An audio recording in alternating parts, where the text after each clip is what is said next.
Good afternoon, everyone. My name is Janet Routledge, and I'm the MLA for Burnaby North and Parliamentary Secretary for Labour. Thank you so much for joining us today. I would like to acknowledge that we're gathered today on the territory, the traditional unceded territory of the Hakameimim and Squamish-speaking people, and we respectfully thank them for their ongoing stewardship of these lands where we and our families work, live, and grow. I also want to acknowledge some of my friends and colleagues here today, Premier David Eby, Housing Minister Ravi Kahlon, Mayor Mike Hurley, and Cassidy deVeer, President of Third Generation Homes, a residential and commercial construction company based in Kelowna. We've talked a lot about the housing crisis these past few months. And in rural and remote communities and in cities around the province, the need for more homes is urgent. And we know people are struggling to make ends meet. So today, we've got some exciting news about that's going to speed up home building in BC, one that builders and local governments have eagerly awaited. Now, I won't keep you waiting for the details, so with that, I'd like to invite Premier David Eby to the podium. Thanks, Janet. Thanks, Janet. Let's just be a second. Thanks very much. It's great to be here at BCIT. Thanks to our friends at BCIT for hosting us. It's wonderful to be here. I came in through and saw a group of students doing framing out front, and I was a little bit jealous. Those seemed like good practical skills that would benefit me around the house. So at some point, I'll come back and maybe do a course or two here at BCIT. Thanks for having us.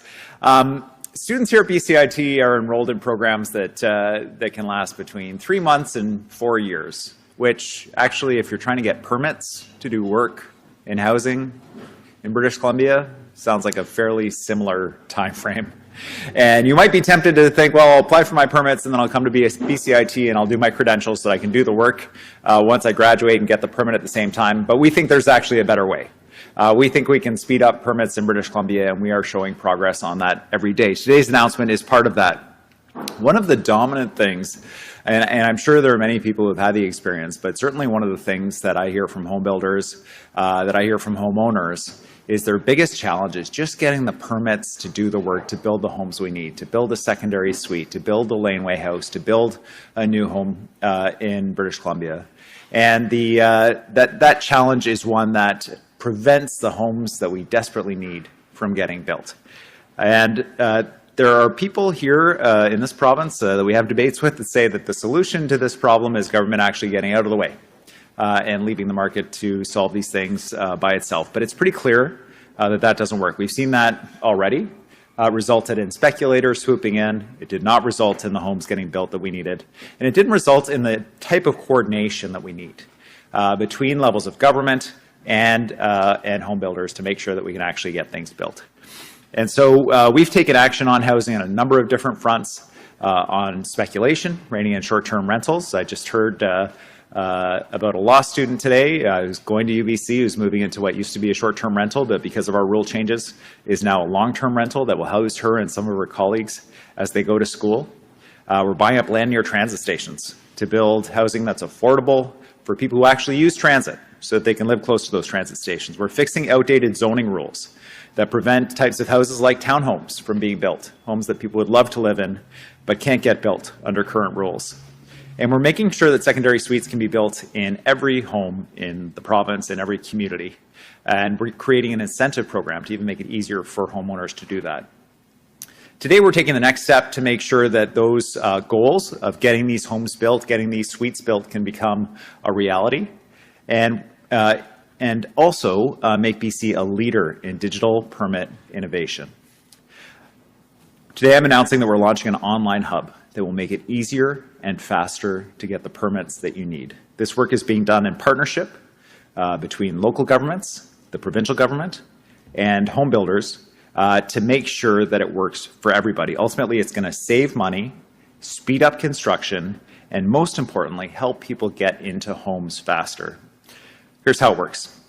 Through an online portal that's consistent between participating cities and First Nations, people upload their building documents into a standardized form that ensures that the information they're providing is consistent and complete, so that there's not that whole thing about submitting your documents and getting a call a month later, 2 months later, saying you're missing a key document and you need to start back at the beginning of the process.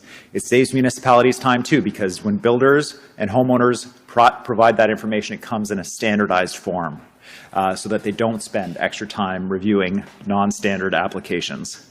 This makes it easier for local governments. It makes it easier for First Nations governments where buildings are taking place. And that's why there are 12 local governments participating across the province in this online hub. And eventually, our goal is that it will be consistent right across the province. Now, we've had success at the provincial level as well, addressing permitting times, which we know is a priority for where the province touches permits that affect housing. We've reduced processing times by 45 days for housing-related projects. This includes a reduction in rezoning and bylaw approvals required from the Ministry of Transportation to just 10 days for approval. They're actually making decisions in the Ministry of Transportation faster than the receiving applications, consistently reducing backlogs. For riparian area protection assessments that previously took 9 to 12 months, 90% of new applications are processed within 30 days. It's clear that government and industry needs to work together to address the housing crisis for British Columbians, to make sure they can get into homes faster, and that we're building homes in a way that is more efficient and cheaper to ensure affordable housing for everybody. And today's announcement is just one more piece of the work about how we're doing that together. And I look forward to hearing your questions about it. But first, I'd like to pass things over to the Minister of Housing. I'm going to pass it back to Janet Routledge.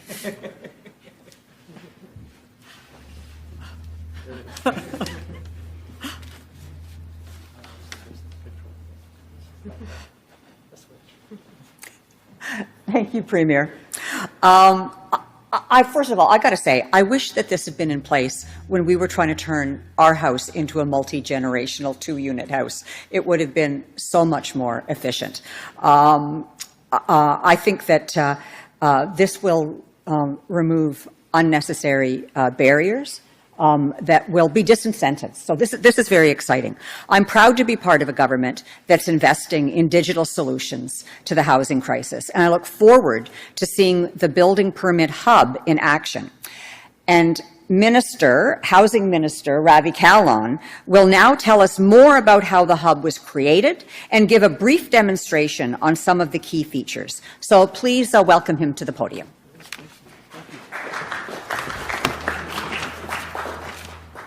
I got to clap, Premier. I got to clap. This is competitive. Thank you. I appreciate that. Thank you so much, Janet. It's lovely to be here at BCIT. I, too, want to acknowledge we're on the traditional territory of the Coast Salish people, the Musqueam, Squamish, and Tsleil-Waututh peoples.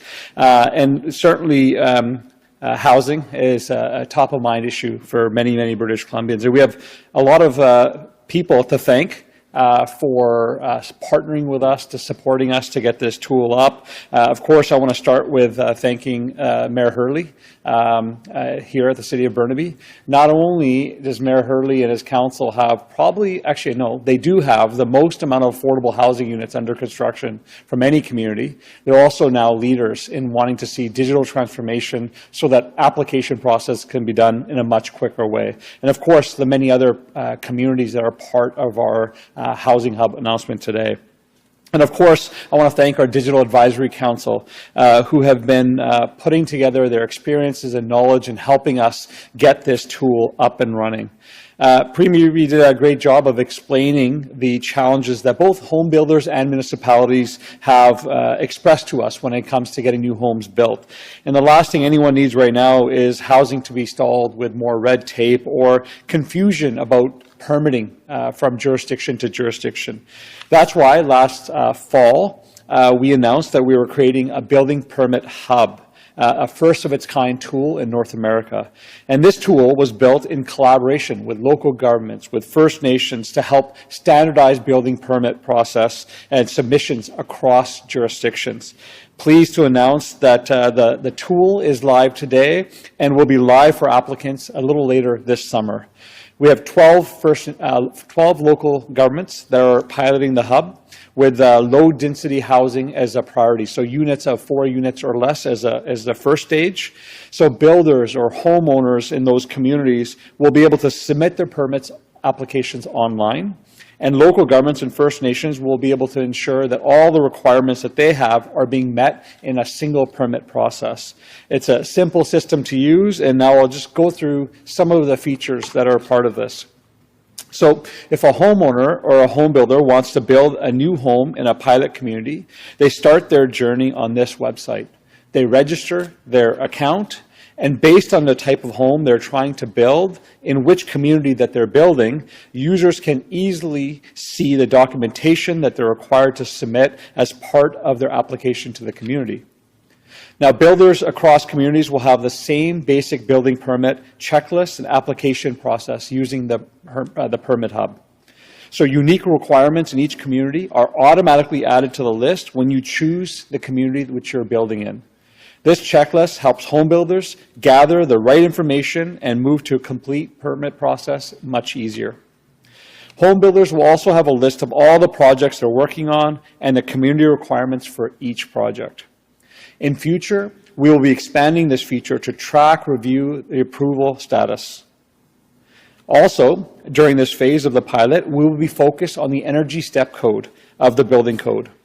Home builders will report their documentation online, and the building permit hub will check the documents and demonstrate compliance automatically. This feature will reduce the risk of permit refusals and submissions. We'll be expanding this feature to check for more sections of the building codes in the months and years ahead. And again, once all the proper documentation has been submitted, the application will be submitted to the local government agency in charge of the applications. It's as simple as that. With one click, homes are much closer to being built, and this tool walks you through the entire process depending on the community that you're working to build housing in.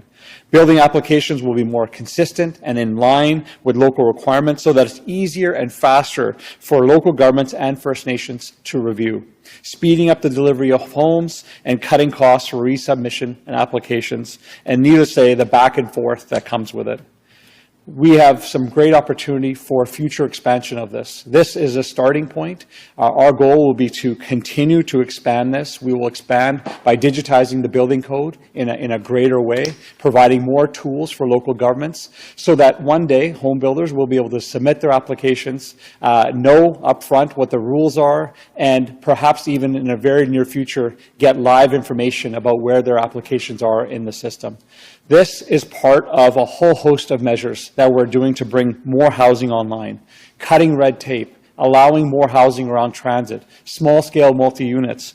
We're also protecting existing affordable housing stock, like we announced with the Burnaby last week, protecting people who are afraid that their building may be sold and they may be displaced. And of course, investing in affordable housing. And again, Burnaby is leading that charge by having the most affordable housing units under construction right now. I'm glad to be here for this announcement. We've been working on this for some time. And of course, we have much, much more work to do. So with that, I'll pass it back to Janet Routledge.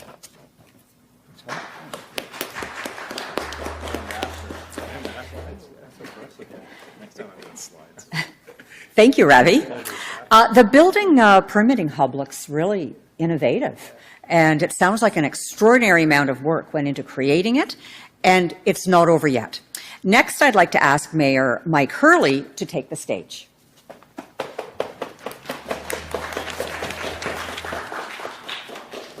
Well, I'm glad I got a few claps and not just Ravi happened to get a few, but very pleased to be here at BCIT. Right here in Burnaby. As a journeyman carpenter, I feel pretty comfortable in this building, and I spent many hours here doing pancake breakfast too at Christmas time. So anyway, good afternoon, everyone. Before I start, I would just like to take a moment to acknowledge that Burnaby is on the unceded and traditional territories of the Hunkaminam Squamish-speaking peoples, and to always give appreciation for the opportunity to be in this territory. Thank you for taking the time to join us here today with this important and exciting announcement.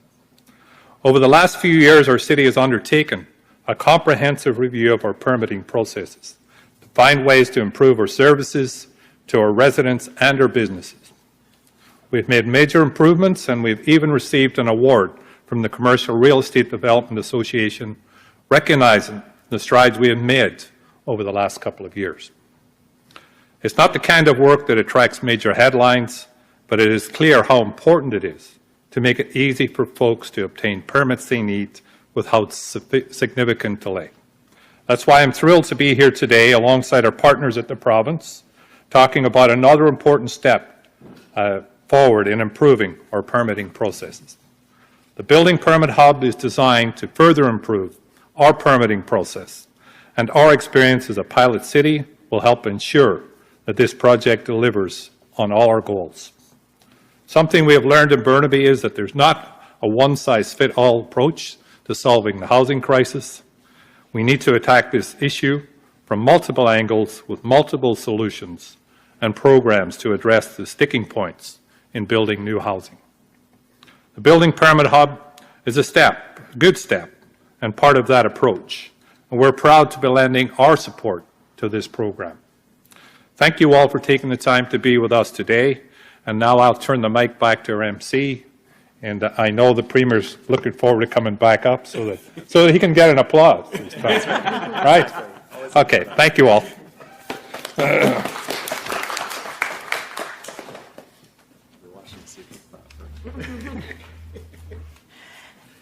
Thank you, Mike.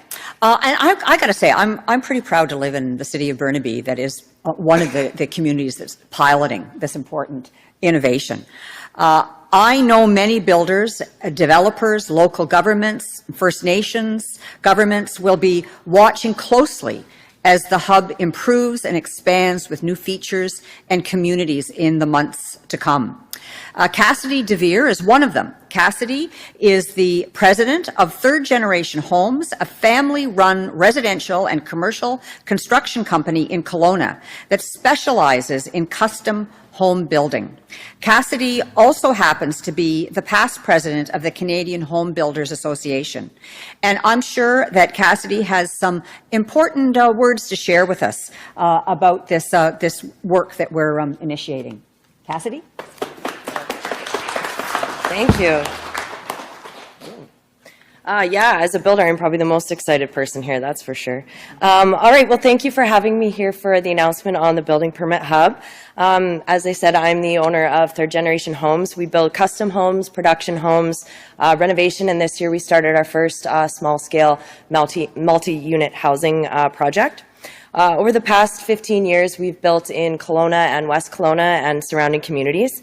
With Kelowna being one of the fastest growing communities in BC, they've always been a leader with permitting, and 2 weeks has been the standard for us for many years.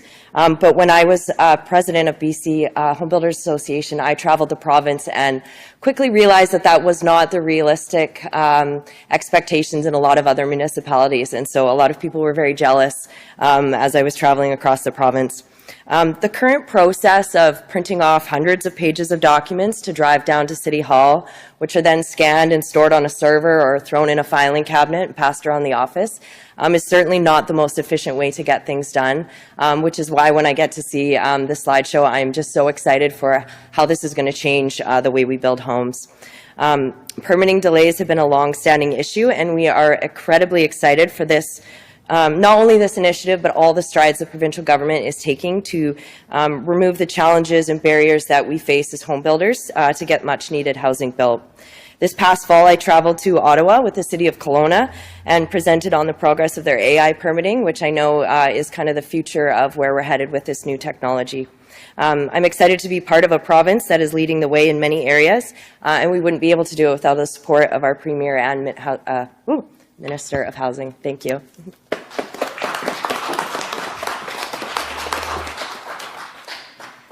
Thank you, Cassidy, not only for sharing your thoughts today, but for all you and your team's hard work creating homes for people in BC. We know the Building Permit Hub on its own isn't going to solve the housing crisis, but it's going to play a big role. And it means more housing for more British Columbians who need it. And at the end of the day, that's why we're all here. And on that note, we'll conclude today's event and take some questions from the media. Premier. Reporters on the line, please very press star 1 generous. to enter Very the generous. queue. Thank you. When called on, please unmute so that we can hear you properly in the room. Reporters are limited to 1 question and 1 follow-up, and we'll start with reporters on the phone. We'll go first to Richard Zusman, Global News. Premier, thank you so much for taking my question. On Friday, your government sent out a release showing that the Broadway subway line would be delayed by an additional year in terms of completion. Will there be any compensation for those businesses along the corridor who are going to experience another full year of construction disruption? Thanks, Richard. I was by the pit where they were extracting the boring machine from the Broadway subway the other day, and the project is progressing and progressing well. The major disruptive works to businesses will not be continuous. There's a bunch of work that needs to happen underground. It's why we did a boring route instead of cut and cover, as was done on the Cambie route, which was incredibly disruptive for businesses for a period of years. COVID, combined with the challenges post-COVID around the availability of skilled trades, one of the reasons why I'm glad to be here at BCIT today, has lengthened timelines for the Broadway SkyTrain project. I can't wait for this project to be done. It's going to make a big difference around traffic along the Broadway corridor. It's going to be a very heavily used piece of our transit system, and I'm really proud that it was our government that prioritized it and that is delivering it and the Surrey Langley SkyTrain project as well. Follow-up, Richard? For the Premier, BC Court of Appeals recently ruled in favor of a class action lawsuit alleging the government is taking money from ICBC and moving it towards the BC medical service premiums. Are you concerned about the way in which money is moving in and out of ICBC, considering the concerns you've raised in the past about that? And also for the Minister of Housing, Minister Kahlon, homeowners in Coquitlam are worried about property tax increases near the SkyTrain station. One owner saw their taxes jump from $6,000 to $10,000. Considering that the missing middle that's being built and pushed forward won't be reflected until assessments next year, is anything being done to look at these rising tax bills people are experiencing? Thanks, Richard. We have absolutely been concerned about ensuring that ICBC is segregated and separated from overall government finances. The system has to pay for itself. We passed a law preventing governments from taking money out of ICBC and putting it into general revenues. One of the things that ICBC does and that car insurance does is it covers the cost of healthcare for people that are injured in collisions. ICBC covers that. That's part of the insurance premium that you pay through that system. There was a technical problem with the laws around MSP and ICBC that we addressed, and we'll make our arguments in court. But the bottom line is we're the government that ensured that ICBC and drivers were protected from governments who want to do exactly what John Rustad wants to do with ICBC, which is to relight the dumpster fire and go back to taking money from ICBC. He wants to privatize it. He wants to hand BC drivers back over to the personal injury lawyers, who I guess are supporting him politically, and he's supporting them over the interests of British Columbians and everyday drivers that have seen now 6 years of guaranteed 0% rate increases, 0 for 6 years, 4 rebates, and a Crown insurer that was losing $1 billion that now made $1 billion and took some of that money for future low rates and some of that money for rebates. So I can't imagine that we still need to have that law in place to protect ICBC from future governments, but clearly that is the case if Mr. Rustad gets his way. And I'll pass it over to the Housing Minister on the second part of that question. Just going to wait for this thing to go down, Richard. I'll just say that, first off, it's important for people to know that if your property assessment goes up, it doesn't necessarily mean that your property taxes go at the same rate. That being said, we have seen clearly demonstrated to us in the research that small-scale multi-unit zoning, when done in a broad way, has very minimal impacts on people's property assessment, unlike doing it in specific zones or specific areas. That's why we chose to do it this way, because we need to dramatically increase our housing supply, but we want to make sure that it's evenly spread across all of our communities and not focused specifically in one neighborhood or one part of our communities. And so we'll continue to monitor that into the future, but we don't believe it will have a massive impact, certainly not as much as zoning a specific property in one neighborhood. We'll go next to Rob Shaw, Check News. Hi, Premier. Can you update us on the government cyber attack, given that we've seen London Drugs and the First Nations Health Authority claim sensitive information wasn't stolen and then sensitive information ends up posted online? How can you assure British Columbians you're sure that there's no sensitive government data that's been stolen? The bottom line is that these were three separate cyber attacks. London Drugs faced a ransomware attack, First Nations Health Authority as well, apparently from a different actor, and the provincial government has faced a state-level cyber attack on our systems.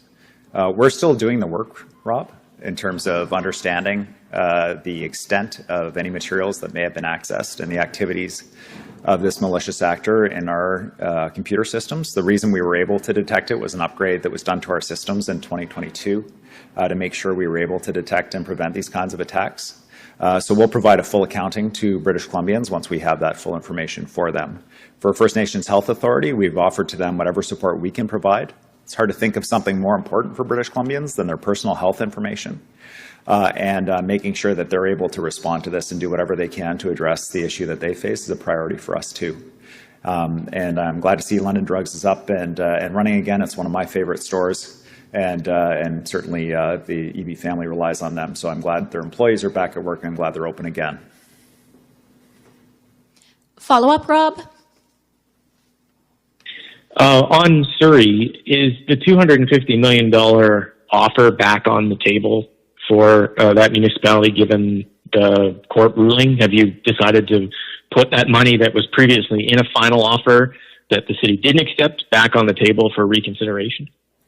The $150 million that we believe is the true cost of transition, backed up by independent accounting work and budgetary work that was done for the provincial government on the cost of transition as well as the Surrey Police Force's budget. That money is still there. We have had to deploy that money directly ourselves because of the ongoing challenge with the City of Surrey and the conflict, frankly, that the residents of Surrey are completely tired of and just want us all to move on from. The commitment that I can make to the people of Surrey is that we will ensure that taxpayers are protected. We will make sure that that on the transition costs, that the people of the City of Surrey are looked after.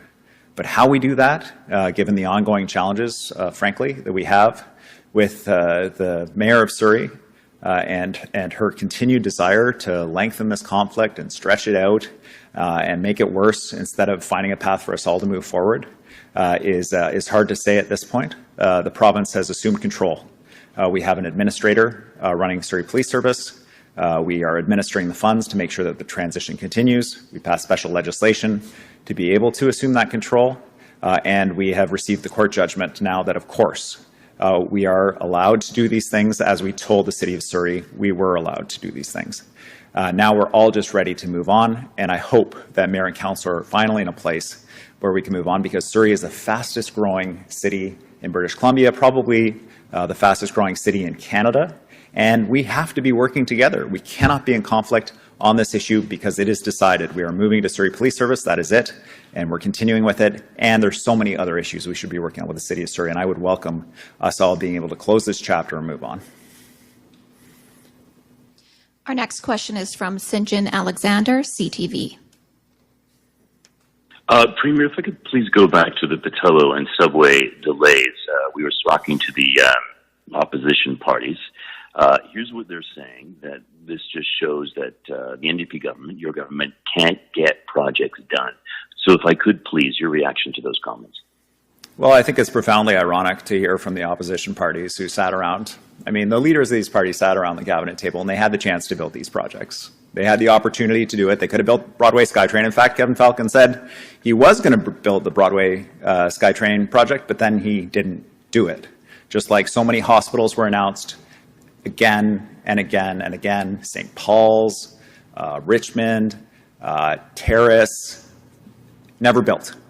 And so, you know, when I hear critiques from Kevin Falcon and John Rustad about not building things, I can't square that with their political positioning, where they complain about the province's capital budget, where we are building out the necessary infrastructure for a province that is growing at historic rates. We're adding 10,000 people every 37 days to the province of British Columbia. If we don't build the schools and the hospitals and the transit and the roads like Highway 1, Patello Bridge, all of these pieces, we're going to be in real trouble. And it's our government that is building these things. It is our government that is building the schools in Surrey. It is our government that is building or expanding 15 different hospitals. It is our government that is building 2 major transit investments, including the largest investment south of the Fraser in our province's history, so that people can get around. And I'm proud of that, and we'll put that up against their record anytime, including in the upcoming election. Follow-up, St. John? Yes, please. Thank you for that, Premier. Also, we're looking into the growing number of seniors who are now relying on homeless shelters. Your reaction to that, and what can your government do to help? Well, this announcement today is actually part of the work that we're doing to build the housing that our province needs. We're growing so fast. With so many people choosing to move to British Columbia, we have to build housing faster, because if we don't, what we see is that people get pushed out the bottom of the housing market. Those people who are most vulnerable are pushed out as other people bid up the cost of housing because there's not enough housing out there. And so today's announcement about how we fast track at the provincial and the municipal level to get projects through faster is part of it. But it's also part of the work we do around buying low-cost rental housing to make sure it stays in the nonprofit sector. It's about our announcement with SAFER to expand that grant program for seniors to help them afford rents. It's also about making sure that overall we're building social housing, affordable housing for everybody across the province. 73,000 units of affordable housing brought online through our government policies or in development right now. And we need those partnerships with local governments to make all of those reality as quickly as possible, and that's what today's announcement is about. Our next question is from Daryl Greer, Canadian Press. Hello, Premier Eby. Can you tell me what the typical time for a building permit is across these jurisdictions that are participating, and how much time this new system is meant to shave off that? Thanks, Daryl. I'm just going to pass this off to a couple of people who know a little better, the housing minister and the home builders. 1 sec. Thanks for that question. It can vary. It can vary from community to community, from project to project, so it's hard to have an exact assessment. But what I do know is we have seen many projects that can go 3, 4, 5, 6 more months than that, where the project application is going back and forth. The city wants a complete application. The home builder tries to submit it. Sometimes they don't know what the completion of the application looks like. To have 12 municipalities come together and agree on what a complete application looks like, standardize it, put it forward in a digital way is a huge step forward. We know there's more than 12 communities that we want to be part of this project, but we wanted to ensure we started with amount of communities that we could manage in the project, but also had representation from across the province. Digitizing the first part of the building code is a huge step. As we digitize the rest of the building code over the coming years, we're going to see greater efficiencies, greater time saving, and it'll support local governments who are having a real challenge sometimes finding the talent they need to do all the application reviews. Being able to move to a digital format means a lot of this work can be done so staff can prioritize their energy on other parts of the building process. I would just say I've heard from home builders across the province that permits can take 15 to 18 months, sometimes years after that, where other municipalities can do it within 2 to 4 weeks. And so trying to get things more consistent level of service across jurisdictions will be super helpful. Thanks. Yeah, from a city's perspective, and I appreciate the minister's comments around the back and forth that it takes sometimes to get to a permit approval.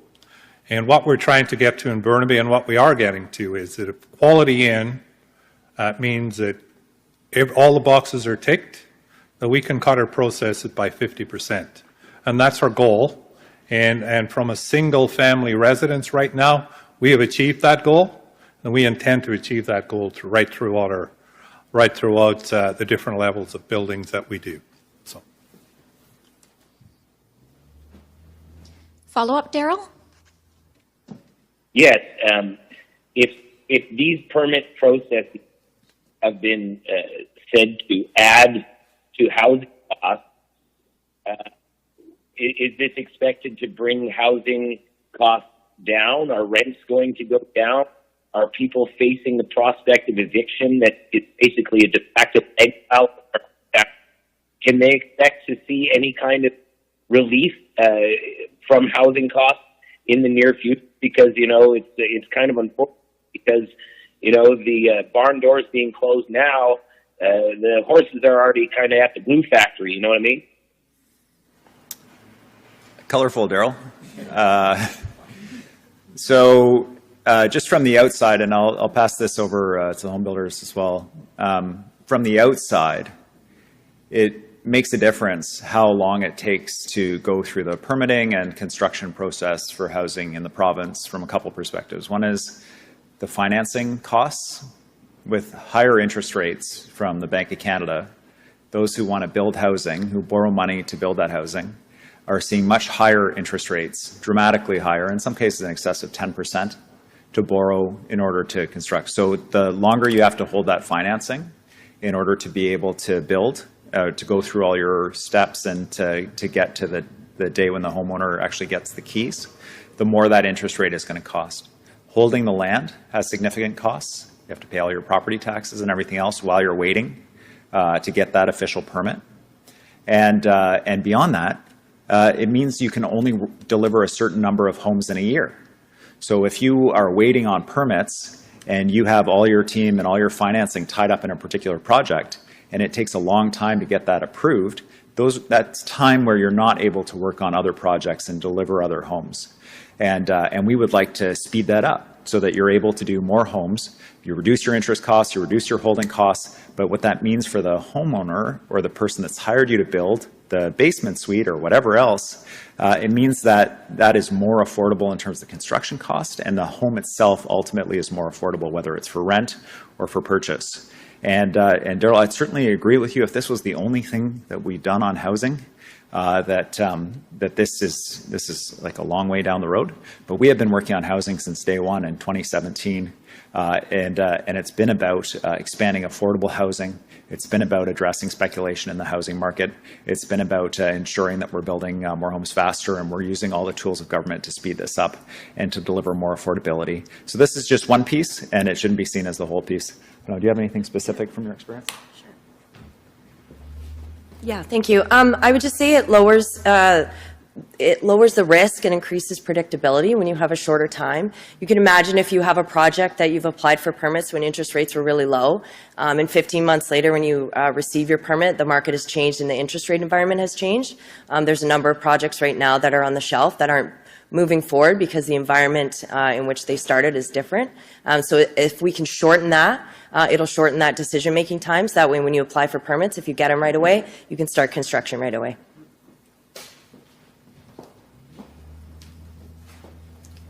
Our next question is from Wolf Deppner, Black Press. Yes, thank you for taking my question, and I just want to assure everyone listening that no animals were harmed in the posing of this following question. Thank you for clarifying that. Thank you for putting that on the record, Wolf. I appreciate that. Put that on the record. So a question, I want to go back to these infrastructure projects. Given that these projects are behind schedule, what assurances can you, Premier, give British Columbians that some of the other projects that are in the pipeline, Surrey Hospital and so on, won't be behind schedule either? Thanks, Wolf. The province does have a very large portfolio of capital projects right now. From the expansion of Highway 1, including additional transit options on that highway so that people aren't sitting in traffic instead of at home with their families, to the two rapid transit heavy rail projects, the SkyTrain project, Surrey Langley SkyTrain and Broadway SkyTrain project, 15 different hospitals, either new construction or being expanded. City of Surrey alone, in excess of 13,000 student spaces, either delivered or in progress right now. But that's part of a $4.2 billion capital budget for new schools. There are an array of projects that all face different challenges and different opportunities to arrive sooner, and in some cases are challenged by circumstances that cause them to be delivered a little later than we would like. But all of them continue to progress because we are committed to ensuring that we're building out this province for the future. We cannot rely on our grandparents' infrastructure in an environment where we are adding so many people and where people are counting on us to deliver high-quality public services so this province can continue to grow and prosper. There will be challenges on individual projects, but I can assure British Columbians that we will ensure that they are protected as taxpayers and that we're delivering that infrastructure, and it's high-quality infrastructure that they'll be able to rely on for generations to come. Follow-up, Wolf? Yes, I do, and it's a little bit unrelated. Premier, I understand that you're going to be in the Okanagan later on this week with stops in Penticton and the Soys. Just make sure I got that right. Why are you traveling to those communities, and what is the message that you're trying to send to those parts of British Columbia in light of suggestions that your government, suggestions, not my comment, but suggestions that this government is too heavily focused on Metro Vancouver and Vancouver Island? Thank you. Thanks, Wolf. Well, it's pretty clear to me that there are big challenges in Soyuz in the Kelowna area, particularly in the agricultural sector. We're going to be having a caucus meeting out there over the next couple days.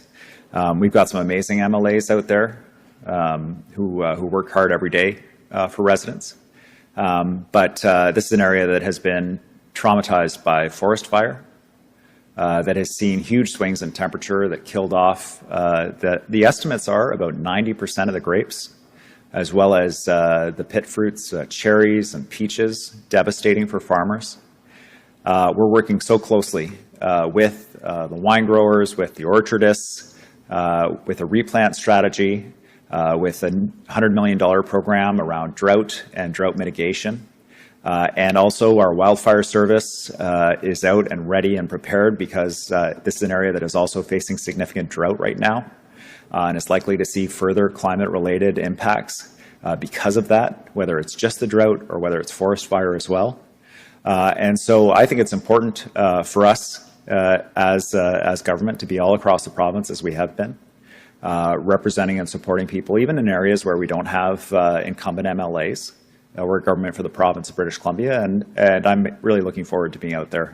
We're going to see a lot of neat people and visit, and we're also going to work as a caucus on ensuring that for the remainder of our term as government before the election, that we're serving British Columbians every day and we're focused on working for them. Our next question is from Alec Lazenby, BC Today. Hi, Premier.